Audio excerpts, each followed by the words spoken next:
순천시가 도시정책을 압축도시로 전환하기로 했습니다. 난개발과 공동화를 막기 위해 도시 성장의 한계선을 설정하기로 한 겁니다. 광양에 들어설 도림예술고 설립을 위한 시비 부담이 고민입니다. 시의회가 일단 동의해 고비는 넘겼지만 앞으로가 더 걱정입니다. 여수 경도가 광양만권 경제자유구역으로 편입될 전망입니다. 외국 자본에 대한 조세 감면 혜택으로 호텔과 쇼핑몰 유치에 유리할 것으로 기대됩니다. 총선을 앞두고 호남에서 안방을 차지하기 위한 더민주와 국민의당 경쟁이 치열합니다. 그러나 역시 변수는 인물이라는 점에서 공천 방식이 최대 관심거리입니다. 여러분 안녕하십니까? 순천시가 도시 경쟁력 제고를 위해 도시정책을 압축도시로 새롭게 전환합니다. 외곽으로 팽창하는 도시개발을 중단하고 원도심의 도시 기능을 집중하는 것이 핵심입니다. 김주희 기자가 보도합니다. 최근 3년여 동안 순천 지역 공동주택 세대수는 모두 8,290여 세대가 늘어났습니다. 이에 따른 주택 보급률도 지난 2013년 102.8%에서 지난해 107.9%로 늘어났습니다. 현재 덕연동과 왕조 1, 2동을 중심으로 사람이 살지 않는 공동주택도 2,900여 세대가 넘습니다. 도시가 외곽으로 급속하게 팽창하면서 구도심과 일부 신도심에까지 공동화가 진행되고 있는 겁니다. 지금 현재 우리 시의 경우는 인구 고령화와 또 저출산으로 인한 인구 변화가 있기 때문에 도시 정책이 새로운 정책이 필요합니다. 순천시가 지속 가능한 도시 발전을 위해 새로운 대안을 내놨습니다. 먼저 순천시는 도시 성장 한계선을 설정하기로 했습니다. 성장 한계선 내부의 기존 시가지 재생을 통해 정비사업과 미개발 용지에 대한 단계적 개발 사업을 시행하기로 했습니다. 성장 한계선 외부 지역에 새롭게 시행되는 도시개발 사업, 공동주택 사업을 억제해 저밀도 개발을 유도합니다. 이와 함께 도시개발 사업에 한시적 일몰제도 도입합니다. 현재 검토되고 있는 도시개발 사업, 시책 사업 등을 제외하고 새롭게 시행되는 모든 도시개발 사업과 민간 도시개발 사업, 공동주택 사업 등을 오는 2020년 말까지 제한할 계획입니다. 아마 이 정책이 수립이 되면은 지금 현재 문제가 되고 있는 원도심이나 신도시 공동화 현상이라든지 주택 보급률이 적정치에 보급될 것으로 이렇게 판단되고 있습니다. 순천시가 과감하게 전환한 도시정책인 압축도시가 원도심의 활성화와 함께 도시 경쟁력 제고를 위한 새로운 성장 동력이 될 수 있을지 주목됩니다. MBC 뉴스 김주입니다. 도림예술고 설립을 위한 광양시의 비용 부담이 늘면서 논란이 있었는데요. 시의회가 일단 동의 결론을 내리면서 고비를 넘겼습니다. 앞으로의 과정을 박광수 기자가 짚어봤습니다. 광양 커뮤니티 센터를 예술고로 재건축하는 데 드는 예상 비용 244억 가운데 광양시의 부담으로 협의된 액수는 70억 원. 과한 지원이라는 논란이 제기됐지만 시의회 상임위는 지난 4일 밤 8시까지 이어진 경론 끝에 일단 지원하자는 결정을 내렸습니다. 건물 무상임대에다 해마다 10억 원의 운영비 지원까지 감안할 때 기초자치단체로는 너무 큰 부담이라는 반발이 여전했지만 일단 큰 틀에서 설립 취지에 동의하고 지원액의 일부만 삭감돼도 학교 설립 계획에 차질이 빚어질 수 있는 여건 등이 고려된 결정으로 해석됩니다. 절차상 오는 9일 시의회 본회의 의결만 남아 사실상 큰 고비는 넘긴 셈이지만 앞으로도 예상되는 난관이 적지 않습니다. 우선 누리과정 예산 편성을 둘러싸고 교육부와 도교육청의 반목이 여전한 상태여서 조만간 실시될 교육부의 중앙투자심사가 만만치 않은 관문이 될 전망입니다.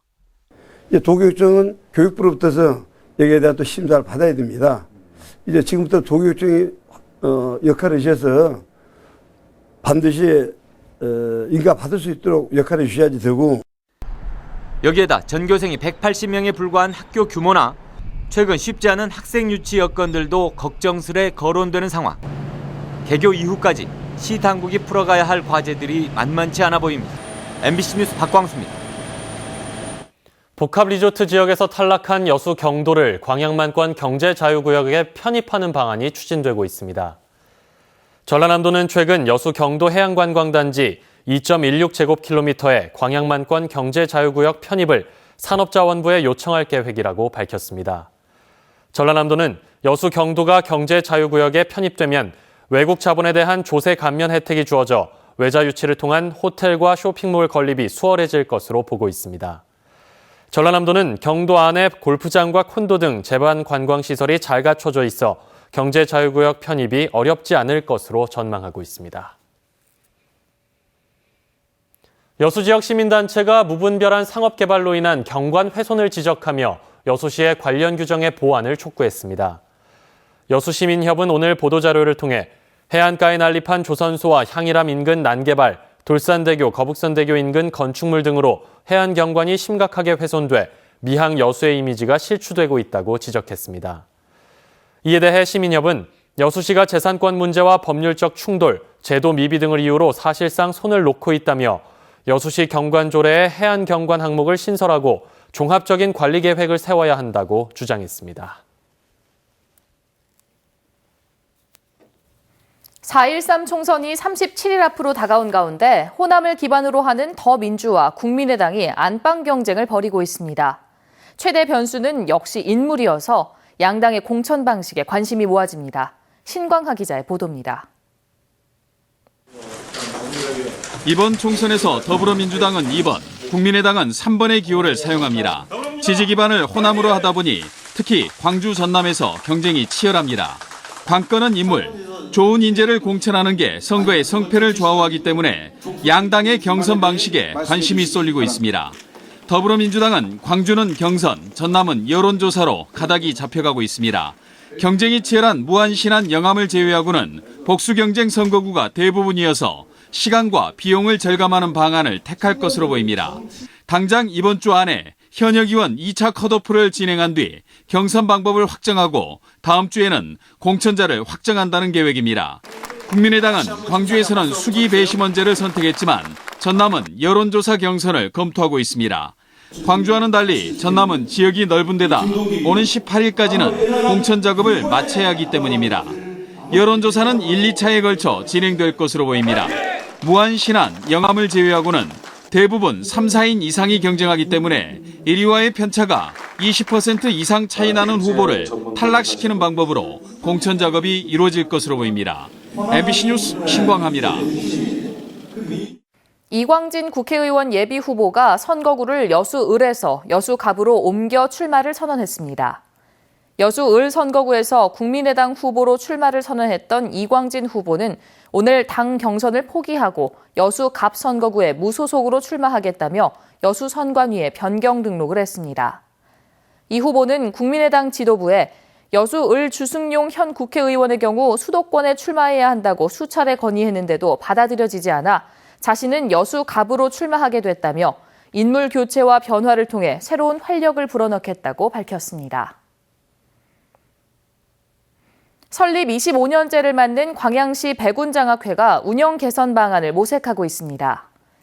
광양시에 따르면 현재 한국은행의 기준금리가 1.5% 역대 최저 수준으로 이자 수익만으로는 사업 추진이 한계에 봉착해 장학사업의 규모를 유지하기 위해서는 기금 운영 방식의 변화가 불가피한 실정입니다. 광양시는 이에 따라 지난해 7월 국고채 매입 범위를 자산의 70%로 늘린 데 이어 기본 재산의 분산 투자를 확대하고 다른 수익 창출 방안도 적극 도입하기로 했습니다. 삼성전자 등 대기업 생산 라인의 해외 이전이 잇따르며 광주 가전업계가 신음하고 있는데 광주시가 종합 대책을 내놨습니다. 광주 고유의 가전제품과 브랜드를 만든다는 내용이 핵심입니다. 김인정 기자입니다. 제습기와 공기청정기 등 에어가전 제품을 생산해온 광주의 한 삼성전자 협력업체입니다. 최근 광주시가 이 업체에 광주를 대표할 수 있는 독자 가전제품을 만들자며 손을 내밀었습니다. 그야말로 국제 경쟁력 있는 제품이 나와야 되지 않겠어요? 그래서 그런 산학연 협연을 좀 잘 했으면 좋겠다. 분야는 틈새 시장인 에어가전입니다. 광주 지역 가전업체들이 협력해 완제품을 만들 수 있도록 기술 등을 지원하고 광주 고유의 브랜드를 만들어 광주시가 홈쇼핑 입점과 해외 홍보 등까지 도맡는다는 전략입니다. 각자 이제 기업들이 독자 브랜드, 그러니까 꼭 그 삼성에 의존하지 않고 독자적인 어떤 브랜드 제품을 만들 수 있는 기반을 조성하는 것입니다. 대기업 의존도가 높았던 지역 중소가전업체들은 큰 기대를 걸고 있습니다.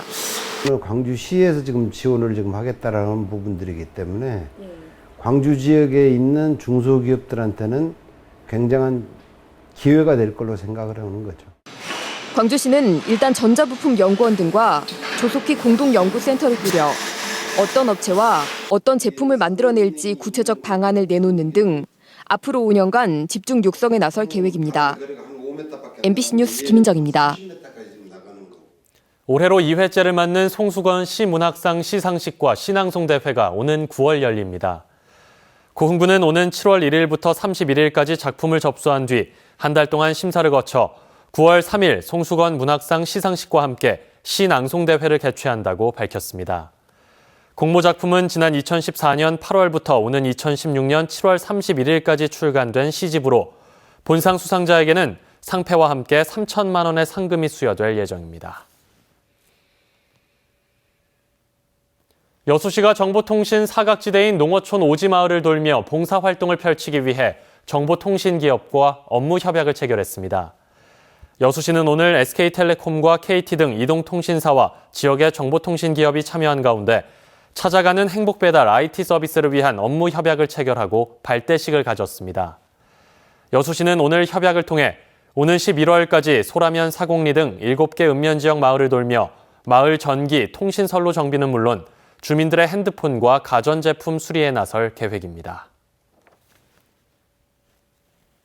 전남지방경찰청이 최근 5년간의 치매 환자 실종 신고를 분석한 결과 지난해가 248명으로 가장 많았고 월별로는 3월에서 4월부터 신고가 점차 증가해 8월에 최고치를 기록한 것으로 나타났습니다. 또 지난해 기준으로 실종 치매 환자 10명 중 7명은 실종 발생지 5km 이내에서 찾았으며 90%는 하루 안에 발견됐습니다. 경찰은 접수가 신고 대부분이어서 치매 정도가 심하지 않은 상태에서 순간적으로 길을 잃은 경우라며 경증 치매 환자 관리에 특히 주의할 것을 당부했습니다. 여수 지역 원도심 상권 활성화를 위해 주차난을 겪고 있는 구도심에 대형 주차타워가 들어서고 전통시장 현대화 사업이 추진됩니다. 여수시는 중앙동과 교동 일대 진남상가에 모두 45억 원의 사업비를 들여 내년 완공 예정으로 차량 100여 대가 주차할 수 있는 3층 규모의 주차타워를 설치하기로 하고 토지 및 건축물 매입에 들어갔습니다. 여수시는 또 5억 2천여만 원의 사업비로 수산시장의 아케이트 벽화 설치와 조명 환경 개선, 특화 상품 개발 등을 통해 골목형 시장 육성에 적극 나설 계획입니다.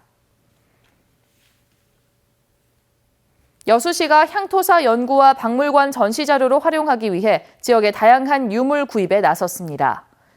여수시는 이달까지 갑 읍면동에서 생활 민속품과 향토사 자료 등을 구입하고 감정평가를 통해 매매가를 산정해 지급할 계획입니다.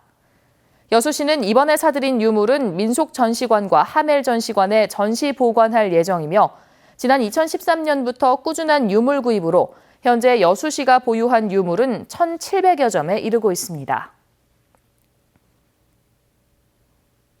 순천시 건강생활지원센터가 다음 달 연향 3지구내에 문을 엽니다. 순천시는 28억 원의 사업비를 들여 연향 3지구내 990제곱미터 면적에 체력 측정실과 경로당, 급식관리지원센터, 민원 발급 기능 등을 갖춘 건강생활지원센터 조성 공사를 최근 마쳤고 다음 달 개소식과 함께 운영에 들어갑니다.